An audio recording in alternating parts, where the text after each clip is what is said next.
Hello friends, welcome to my YouTube channel. So আপোনালোকে সবে গম পায় প্ৰধানমন্ত্ৰী নৰেন্দ্ৰ মোদী আমাৰ অসমলৈ আহিছে.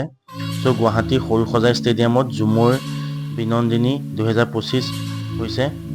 So ইয়াত কি হৈছে 8800কেও অধিক আপোনাৰ পুৰুষ আৰু মহিলাই একেলগে ঝুমুৰ নৃত্য প্ৰদান কৰিব. আমাৰ অসমৰ চাহ বাগিচা জনগোষ্ঠীয়ে এই ঝুমুৰ নৃত্যটো প্ৰদান কৰিব. So ঝুমুৰ ডেন্সটো কি হয়? টি ট্ৰাইবৰ হয়. আমাৰ অসমৰ টি ট্ৰাইব চাহ জনগোষ্ঠীয়ে এই ঝুমুৰ ডেন্সটো পাৰফৰ্ম কৰে. চ' সিহঁতৰ যেতিয়া হাৰ্ভেষ্ট ফেষ্টিভেল বুলি কয়. চ' কালি আমাৰ ঝুমুৰ বিনন্দিনী 2025 বৰ্ষ হ'ল. তাত আপোনাৰ এইটো ৱৰ্ল্ড ৰেকৰ্ড কৰিব চেষ্টা কৰিছে. একেলগে 8800কেও অধিক আপোনাৰ পুৰুষ আৰু মহিলাই একেলগে নাচিছে, ঝুমুৰ নৃত্য প্ৰদান কৰিছে.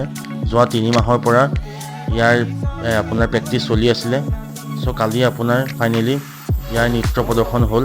আমাৰ মাননীয় প্ৰধানমন্ত্ৰী আৰু মুখ্যমন্ত্ৰী তাত আপোনাৰ নিজে উপস্থিত আছিলে.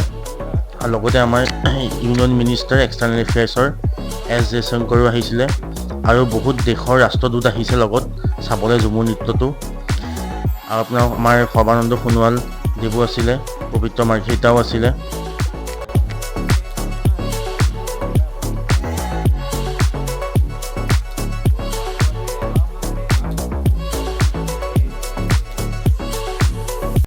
চ' ঝুমুৰ ডেন্সটো কি হয়? ঝুমুৰ ডেন্স আপোনাৰ ট্ৰেডিশ্যনেল ডেন্স হয়, অসমীয়া চাহ জনগোষ্ঠীৰ হয়. চ' ঝুমুৰ ডেন্সটো বেচিকেলি আপোনাৰ মেইনলি আপোনাৰ পথাৰ হৈ গ'ল, গছৰ তলত যেনেকৈ আমাৰ বিহু পাৰফৰ্ম কৰে, তেনেকৈ খালী পথাৰ বা ডাঙৰ ফিল্ডত বা গছৰ তলত পাৰফৰ্ম কৰে. চ' ইয়াত মেইন আপোনাৰ মিউজিকেল ইনষ্ট্ৰুমেণ্ট ইউজ কৰে মদল বুলি কয়, যেনেকৈ আমাৰ ঢোল, মদল ইউজ কৰে, তাল ইউজ কৰে, বাঁহী ইউজ কৰে ঝুমুৰ নৃত্যত.